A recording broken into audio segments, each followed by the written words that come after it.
Thank you, everyone, for joining us. My name is James Herlofsky. I'm the marketing manager for ClearFlow, and we're very pleased to have Dr. Spencer Melby, cardiac surgeon and renowned authority on postoperative atrial fibrillation, for this third installment of our webinar series. It's ClearFlow's e-learning series. The title of this webinar is Postop Atrial Fibrillation After Cardiac Surgery, Potential Pericardial Contributors. Again, we're very pleased to have Dr. Spencer Melby, Associate Professor of Surgery, Division of Cardiothoracic Surgery at Barnes-Jewish Hospital, as well as Washington University, and also a cardiac surgeon and Chief of Cardiac Surgery here at the VA in St. Louis. I will pass it over to Dr. Melby, and we will get going. So thank you so much for joining us. Hi, thanks for joining us. This is Spencer Melby. I'm a cardiothoracic surgeon, and I've actually spent several years now studying postoperative atrial fibrillation. I'm delighted to give this little talk on some of the research that I've done, and I want to thank ClearFlow for sponsoring the webinar, and we'll go ahead and just jump right in and talk about some of the work that I've done and some of the work that's been done by others and how we might go about preventing some postoperative atrial fibrillation. We're going to focus on what's going on in the pericardium. I have no disclosures for this talk. Postoperative atrial fibrillation is the most common complication that comes after cardiac surgery. And despite a lot of years of research trying to find out what the causes are, we haven't really changed the incidence of post-op AFib. And I'll show you some slides on that in just a second. We know that post-op AFib has problems associated with it. There's increased early and late mortality in several studies. Stroke is a problem, and we all know our patients stay a little bit longer in the hospital, and that drives up their cost. In fact, a few studies recently have shown that the cost associated with postoperative atrial fibrillation is somewhere in the neighborhood of $15,000 per patient. So they cost more for the patients as they just have to stay in the hospital longer. This is a study that we did right out of Barnes Hospital where we evaluated patients that came in over the course of 20 years, and we looked to see what contributed to postoperative atrial fibrillation. I'll just show you first the most important finding that I think is very telling, is that if you look at the 20-year period, you can see in this graph that all patients in the solid line or just cabbage patients in the dashed line, there hasn't really been a change in the incidence of postoperative atrial fibrillation in that 20-year period. It's right around 30%, and today, I'll tell you, our patients today, still about 30% of them have postoperative atrial fibrillation. So despite the advent of beta blockers, amiodarone, all the things that have been tried to treat postoperative atrial fibrillation or prevent it, we really haven't made a big dent in the incidence. This is a similar study, looked at 72 reports that said what their rate of postoperative atrial fibrillation. And you see that over the course of that 35 years, the incidence of postoperative atrial fibrillation actually looks like it's gone up just a little bit. So we haven't really been able to, despite the research and despite new medications, we haven't really been able to decrease the incidence of postoperative atrial fibrillation. And that's probably because of what it says there in the very first point. We just don't understand very well what the underlying pathophysiology is of postoperative atrial fibrillation. We just haven't been able to say, here's the cause, and that's probably because it's multifactorial. A lot of things have been implicated, including inflammation, and right now inflammation is maybe the number one hot topic that's being discussed and being investigated, why inflammation contributes to postoperative atrial fibrillation. But other things, autonomic dysfunction, that's been looked at, the cardioplegia that's used in heart surgery, the dynamics of the atrium itself, if it's swollen or stretched, the renin-angiotensin-aldosterone system has been implicated, and then postoperative bleeding has been a consistent risk factor for postoperative atrial fibrillation. We're going to talk a little bit about that here toward the end of the talk as well. When I first started looking at this, I was at the University of Alabama at Birmingham. At UAB, we looked at about 1,500 patients that had undergone CABG or valve surgery. These are patients that had not had a history of postoperative atrial fibrillation or a history of preoperative atrial fibrillation, and we evaluated them for postoperative atrial fibrillation. We did a statistical analysis, a type of analysis that hadn't been done before. This is a time-related parametric hazard analysis. We essentially were trying to find what role time played in when patients had postoperative atrial fibrillation and how that was risk factors specifically tied to post-op AFib. This goes beyond just doing a typical Kaplan-Meier or a Cox regression or a multivariable analysis.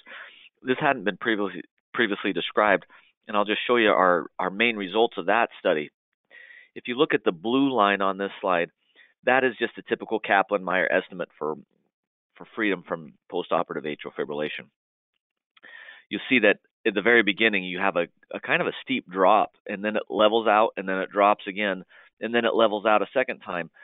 If you do our hazard analysis with time, what that comes out to show is that there are actually two distinct time periods when patients are at the highest risk for postoperative atrial fibrillation. That parametric model there shown in the red line shows a very steep drop in the risk, but at the very, very beginning, after patients come out of the operating room, they have a very high risk for post-op AFib.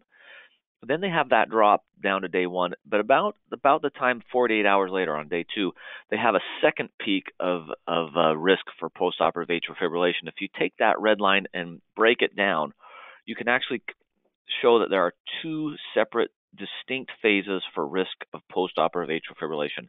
The first phase is that one I described coming right out of the operating room. It drops off quickly. It's probably related to what happened in the surgery. The second phase is the one that we tend to focus on, and that is the risk that patients have. Around day two, it seems to be the peak risk for postoperative atrial fibrillation. But you see, they're still at risk at day 3, 4, 5, 6, and it goes out. The risk tapers off. But these two distinct phases say to me that there may be a couple of different things going on causing postoperative atrial fibrillation. So we did a multivariable analysis for each phase, and we found that the first phase had a couple of different risk factors than the second phase.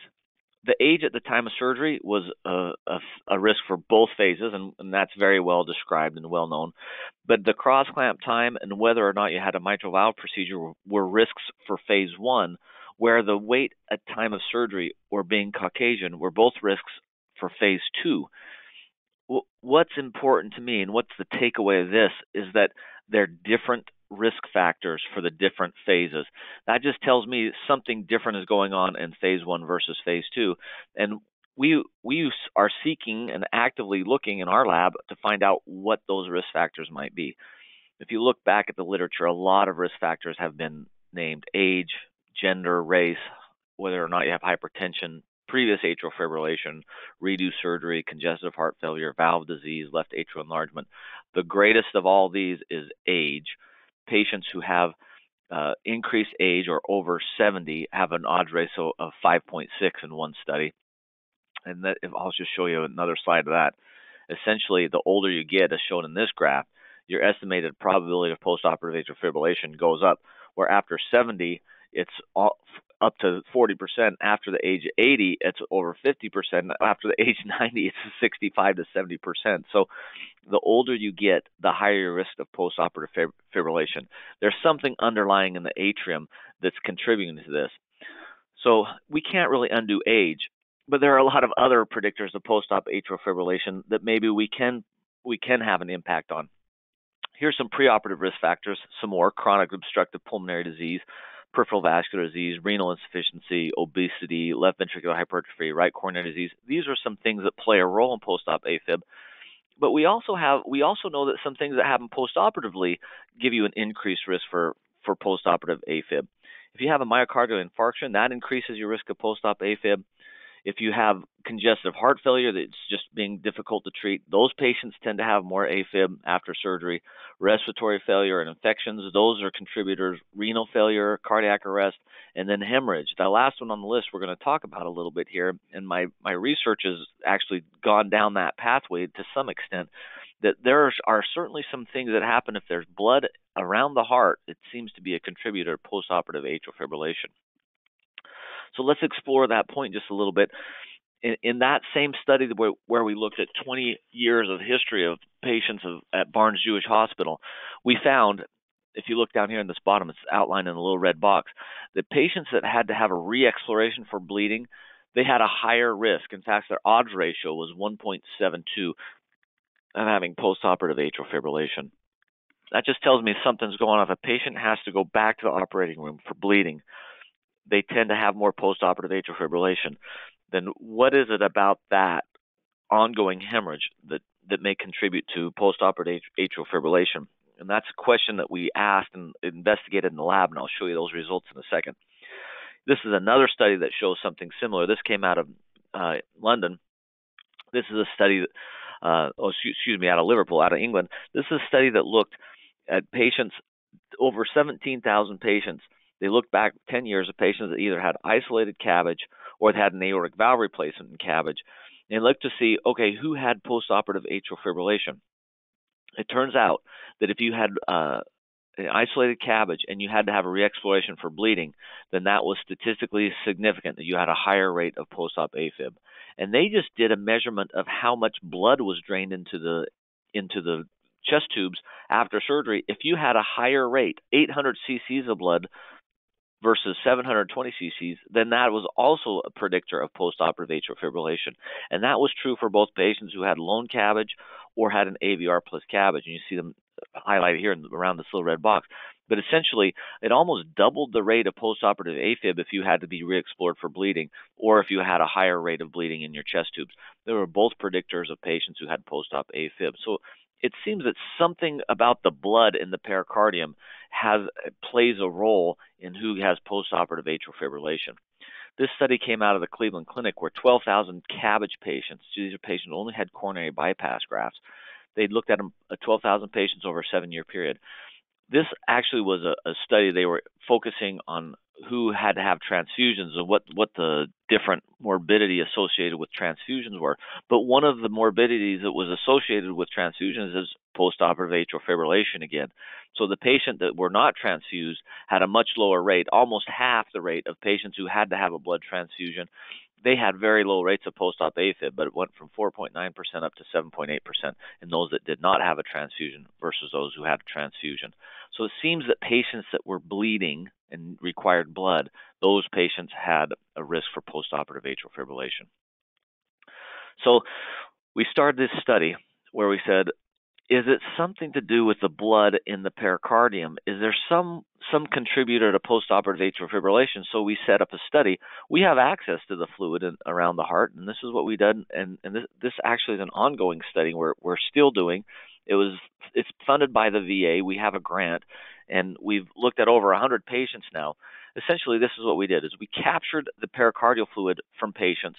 First of all, when we started the surgery, we drew a pericardial fluid sample then, and then when they hit the ICU, we drew blood out of the pericardial fluid at hours 4, 12, 24, and 48. So we now have 5 samples of pericardial fluid pre-surgery, and then for these 4 time points after surgery. We also checked the blood levels of these things at those same time points. Then once we had the fluid collected, we could go back and look and see, okay, what's in this fluid that may be contributing to postoperative atrial fibrillation? We looked at a whole host, over 30 different cytokines, all these different interleukins, TNF-alpha, interferons, and others, and said, okay, what seems to be contributing to postoperative atrial fibrillation? We also did some spectrophotometry on the fluid and mass spectrometry. So first of all, here's the flow cytometry. This is an example of a patient when their baseline intraoperative cell population was measured by the presence of CD14 and CD16. These cell types that showed up here are largely monocytes, and what you see highlighted in the box, this would be who we would look at it being our PMNs. There are hardly any when you start the surgery, but within 4 hours after surgery, the monocyte population disappears, and you have this huge influx of PMNs at 4 hours, 12 hours, 24 hours, and 48 hours. You start to get some monocytes back about 2 days later. But this is a neutrophil riot, is what one of my inflammatory specialists called it. The neutrophils show up in the pericardium within 4 hours, and there are huge numbers of them, and they stay present all the way out to 48 hours. At the same time, we measured these high level of neutrophils showing up in the pericardial fluid that were not there prior to surgery. You also see a very high level of the cytokines, which you would expect to be present with those cell types. So these 4 little graphs show what the levels of interleukin-6, interleukin-8, TNF-alpha, and MMP9 are in the pericardial fluid, which is the solid line with the box on each of these 4, versus what the level of those interleukins are or cytokines are in the blood, which is this dashed line with the triangle. And you see that at hour 0, there's almost none. That's that's the time point of surgery. But within 4 hours, the cytokine level is 5 times higher in the pericardial fluid than it is in the blood. And here it is 3 times higher. And we found this consistently around a lot of inflammatory cytokines, that the pericardial fluid is much higher, has much higher concentrations of these inflammatory cytokines than the blood does. So this leads us to look a little bit further. Here's one of interferon alpha 2, same finding, only now we've looked at it just a little bit differently. We've looked at the pericardial fluid and we said, what about these patients that had post-op AFib versus those that didn't have post-op AFib? Now, this is one of our preliminary evaluations, but of these patients that did not have post-op AFib are in the circle with the dashed line, and if they had post-op AFib, it appeared that the levels of this interferon alpha-2 were higher in patients who had post-op AFib. And then we looked specifically at the oxyhemoglobin and the methemoglobin concentrations in the pericardial fluid. Now, oxyhemoglobin, methemoglobin, these are both red blood cell breakdown products. If you take a red blood cell and allow it to burst and die, then you have hemoglobin, and the body and PMNs specifically will oxidize those molecules and turn it into oxyhemoglobin and methemoglobin. Well, oxyhemoglobin and methemoglobin are potent oxidizers themselves, and so we look to see what about the level of oxyhemoglobin and methemoglobin in the pericardial fluid, and might that play a role in postoperative atrial fibrillation? It appears that the patients that have post-op AFib, which is the dark line with a filled circle, have a higher level of oxyhemoglobin versus those that don't have post-op AFib. But what we found is those with methemoglobin, this was statistically significant at both 4 hours and at 12 hours. This lower line with the filled circle is patients that had no post-op AFib. This higher line is with the open circles of the patients that had post-op AFib. And we found a statistically higher level of methemoglobin in those patients who had post-op AFib. What this tells to me is that blood in the pericardial space is not good for the heart. This oxidized blood breakdown product is associated with post-op AFib. And if we can decrease the levels of methemoglobin in the pericardial space, then we potentially can decrease the level of post-op AFib. And we know the cytokine levels are very high in the pericardial fluid. We know that the methemoglobins are higher in those that have post-op AFib. So what can we do about that? So now I'm going to shift gears a little bit as we wind down the webinar. I'm going to just talk about chest tubes and what role they might play here in postoperative atrial fibrillation. Here's a picture of some chest tubes that anyone that's ever done cardiac surgery has seen pictures like this. When you pull the chest tubes out of patients, it turns out, and this has been studied, about a third of the time the chest tubes are occluded with blood clot. And that's very common. We've all pulled chest tubes out and seen a big string of clot in them. And here's some pictures showing just that. And if you cut a chest tube in half, you can see it's occluded with blood clot. Well, a study that came out of Cleveland Clinic, they looked at 100 patients and they said, well, let's just pull the chest tubes and let's evaluate them. Let's see what happens with the chest tubes. They found that 32 of the 100 patients had a clotted chest tube. But furthermore, they found those patients that had a clogged chest tube, half of them had postoperative atrial fibrillation, versus patients that had a patent chest tube, only 22% of them had postoperative atrial fibrillation. So just this little observational study, it's not surprising that a third of them have clogged chest tubes. We see that all the time. But what's kind of eye-opening here is that the rate of postoperative atrial fibrillation is less than half in those that had a patent chest tube versus those that had a clogged chest tube. So you look at this observational study and you couple that with the finding we had, patients had a higher level of methemoglobin. I think if you leave blood products and blood breakdown products in the pericardial space, I think you're contributing to postoperative atrial fibrillation. So these chest tubes with the active clearance technology have been studied in several studies. And here's a nice one that was done by Teddy Fischlein in Germany, where they actually looked carefully at patients before they instituted the active clearance technology chest tubes, and then after. So you see this graph here actually shows 3 phases. Phase 0 is before they ever did anything. This is just their baseline. They have patients, 543 patients out of their 1,800 had post-op AFib. That's about a third of their patients had post-op AFib. About 20% of them had retained blood syndrome of one type or another, where they found that there was more blood in the pericardium or in the lung space or something. After they instituted the active clearance technology, the amount of patients that had postoperative atrial fibrillation went from 29% down to 20%. So they knocked it down by about a third. And the patients who had retained blood syndrome went from 20% to 11%. So they found a significant decrease, so statistically significant, in the amount of postoperative atrial fibrillation they found. They said, well, we just want to make sure that this isn't just because we're paying closer attention to it.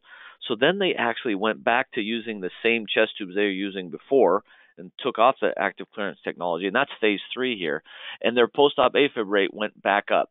It's not different from phase 0 from phase 3, although it went back up in such a manner that they felt, yep, it appears that the chest tubes themselves were contributing to the reduction in post-op AFib. And you see the retained blood syndrome went back from 11% up to 18%.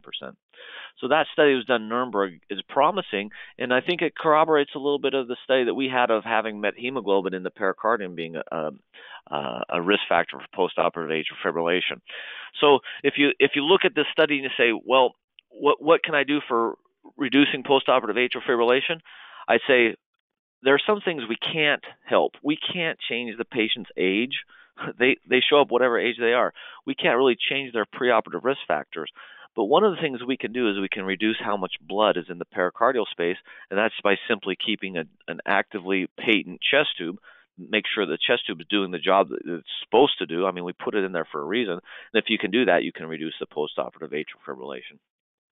So to summarize, here's a little cartoon. He says, it's fine to discover cures, but remember, chronic conditions are our bread and butter. It's just kind of funny to me. We don't want to be the scientist that doesn't cure things. We actually want to help our patients. So we want to get rid of postoperative atrial fibrillation if we can. It's hard on our patients. They have higher morbidity, mortality. They stay in the hospital longer. Just if we can reduce this complication, then we should do it. There's a lot of factors that likely are contributing to postoperative atrial fibrillation. And a lot of those factors we don't really understand that well. We know some of them that we can control, some of them we can't. Inflammation is probably one that we can reduce. The studies that looked at steroid administration, they pretty consistently reduce postoperative atrial fibrillation. The problem is none of us surgeons want to give our patients a big dose of steroids to reduce the inflammation. Well, maybe another way we can do it is the inflammation that's related to just having blood around the heart. And if we can reduce the amount of blood and blood breakdown products that are in the pericardial fluid, we might be able to reduce postoperative AFib. It seems to be a promising avenue.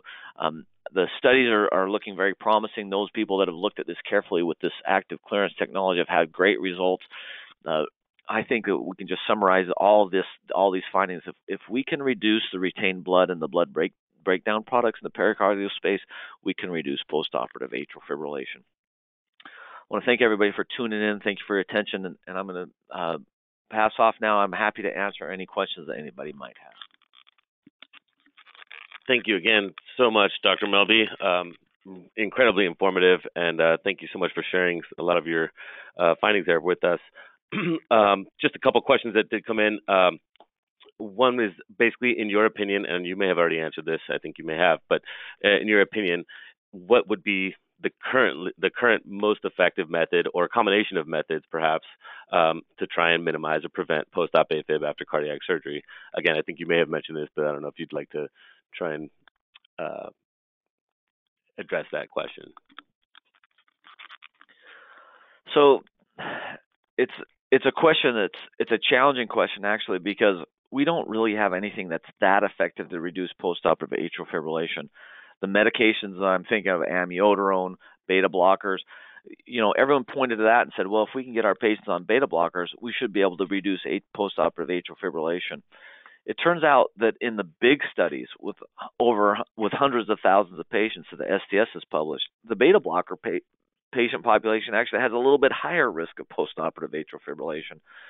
And despite several studies showing that amiodarone, if you administer it before surgery, during and after, that they'll have a lower rate of post-op AFib, it just hasn't ever been that effective, and it's not become mainstream use because you don't see a huge effect. Now, we still treat patients with amiodarone, and it seems to help. But I showed you, despite amiodarone, we still have the same incidence of post-op AFib. Now, this active clearance technology, chest tubes, I think that we're going down a pathway that actually we can mechanically keep our chest tubes open, and if we can keep the blood breakdown products from rubbing up against the atrium, I think we have a chance to reduce post-op AFib. I don't think we're going to get rid of it. This isn't a cure for the disease, but I think it has the potential to reduce the levels of patients that we see with postoperative atrial fibrillation. And that's a step in the right direction. Thank you again, Dr. Melby. Another question that just happened to arrive was basically with regards to all of your different research, because we know you have done extensive research, not only with post-op AFib, but with other arenas as well. Is there any one thing that stands out that has been sort of the most surprising or most unexpected findings that you've uncovered throughout your research? Well, I didn't have enough time to show you all the findings of the cytokines, but we looked at over 30 cytokines in the pericardial fluid, and the finding that wasn't surprising was that it was different than the blood. But what was surprising is that sometimes it's 5 or 10 times higher in the pericardium than in the blood. So the inflammatory cytokines and markers in the pericardial fluid right after surgery, they're sky high. And if you look for them in just the blood, which is what most people have done in the past, they do go up. But if you look for them in the pericardial fluid, they go through the roof. So that's one of the really exciting things that we found is, hey, maybe this little compartment right around the heart, maybe it's playing a larger role than what's going on in just the blood. The blood circulates through the whole body, but the pericardial fluid, it's just around the heart.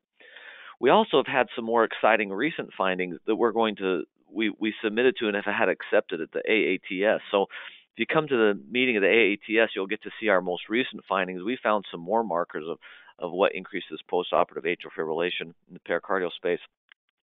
And we'll be presenting those findings soon, and then we'll have those published as well. And it just adds a little bit more substance to the notion that the pericardial space is important in what generates postoperative atrial fibrillation.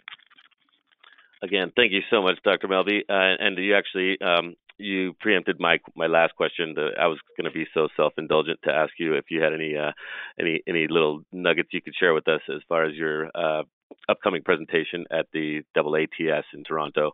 So I guess we'll stay tuned for that and definitely come back and look forward to that. So again, thank you so much.